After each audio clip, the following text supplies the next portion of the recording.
Hey guys, Station X here, and today we're going to be unboxing the Super Smash Bros. Ultimate Collector's Edition box.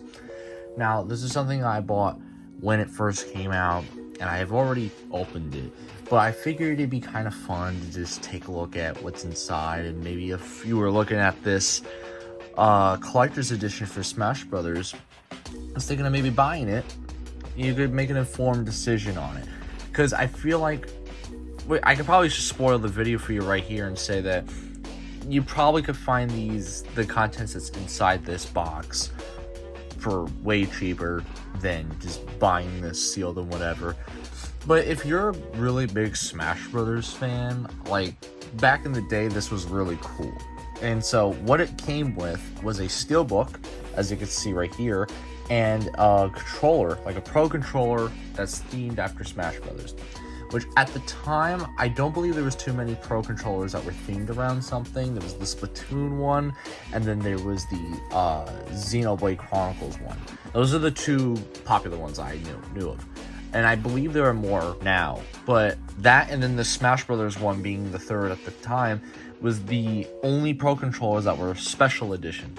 They had plenty of Joy-Cons at that point, that, you know, while not having the most creative designs on the Joy-Cons, they were pretty good. And so, I mean, taking a look at the box right here, I really just like the box itself. The art that they used for Smash Bros. Ultimate was very nice. And so what they did was they used the regular case art for this, but this one's a little special. It's more metallic-y, and you can see how shiny it looks on it. And all the characters are raised. It's not one flat image. All the logos and stuff. It just looks really nice. And of course, on the sides, you got all the characters and stuff. All the ones that are playable. Because I mean, this Smash Brothers, that the tagline is "Everyone is here," and you got the information on the back of it.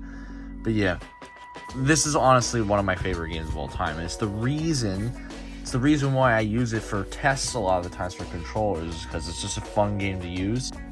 We're just gonna open this up right here, and pretty much it only comes with two things. It comes with the controller and the steelbook. The steelbook, which is honestly my least favorite part of this, and I know that's kind of surprising. If anybody knows me, I love my steelbooks, and so why does this disappoint me? Well, you know, you see how they did this box. This box is so beautiful, nice and colorful, and just metallic-y and all this. And then this is what we get for the steelbook. Nothing on the spine, nothing on the back of it, nothing anywhere, just this flame Smash Brothers thing. Now, this coincides with the reveal of Smash Brothers as a game, you know, the Smash Brothers Ultimate game. Because when everyone's seen that trailer, you first see it's this flame logo right here, and it was so nice, it was so cool, and it was just signaling the arrival of Smash Bros. Ultimate on the system. But I just don't like that this is just all that's there. Like, if there was characters on the bottom, like their silhouettes, and then maybe some stuff on the back of it, I would have been like, hell yeah, this is great. But I mean, at least the inside is a lot better. Like, you got some art over here of Battlefield and stuff. So that's pretty neat. But as far as everything else is concerned, I mean, I don't necessarily like the fact that it's just kind of bland. But hey, some people like the simplistic look of this. And I mean, for the most part, Smash Brothers just kind of goes with that when it comes to their special stuff. I know the GameCube controller just has a basic outline of the Smash Ball logo. So take that as you will. But another thing that this thing comes with, of course, being the Pro Controller. Box is also pretty nice. Got the logo right there. Just a side view of it. There we go. But yeah, I actually already have this out of the box, so we don't need to necessarily take it out of the box because it's right here. And so, I mean, I never really talked about the Pro Controller itself. Pro Controller is a pretty nice controller, and it's ironically the most traditional looking controller Nintendo's ever done, because Nintendo's always had some pretty weird controllers. Ever since the N64 with its three-handled one, GameCube with its weird button layout here, but they always work. They're not weird as in a bad way. They're weird in a pretty good way a lot of the times. And we do the Wii Remote, The Wii U tablet was probably an example of something that wasn't necessarily great, but I actually thought it was pretty cool looking.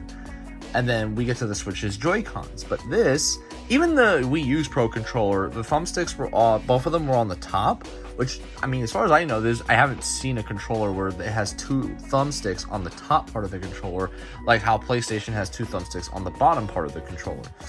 It went with the Xbox design sort of thing with the just like diagonal thumbsticks here. And so I thought that was pretty cool that it kind of mimicked the Xbox, because I'm an Xbox guy. I really like Xbox.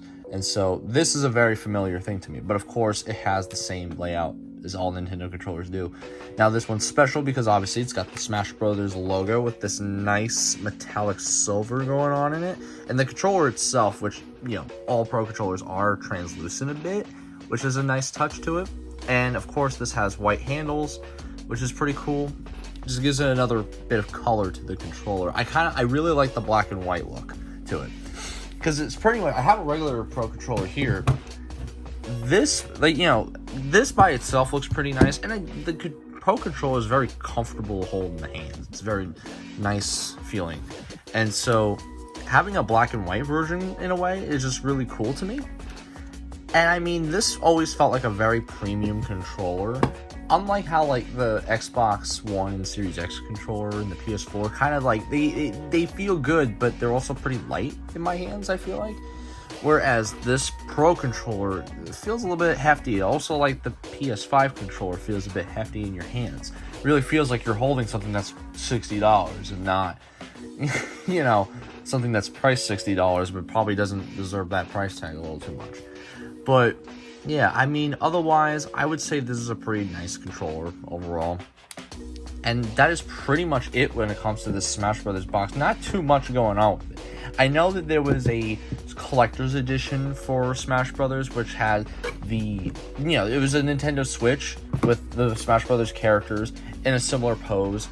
And the Joy-Cons are very uneventful, because it was the same thing as the Smash Brothers logo, but I don't know, Nintendo around this time didn't really focus on their like special designs and stuff, so they always went for like simplistic look, not a lot of colors and stuff like that. That's why in my Animal Crossing review I always said that was like the best special edition they had done at that point, because at the very least it showed that they did the most when it came to that.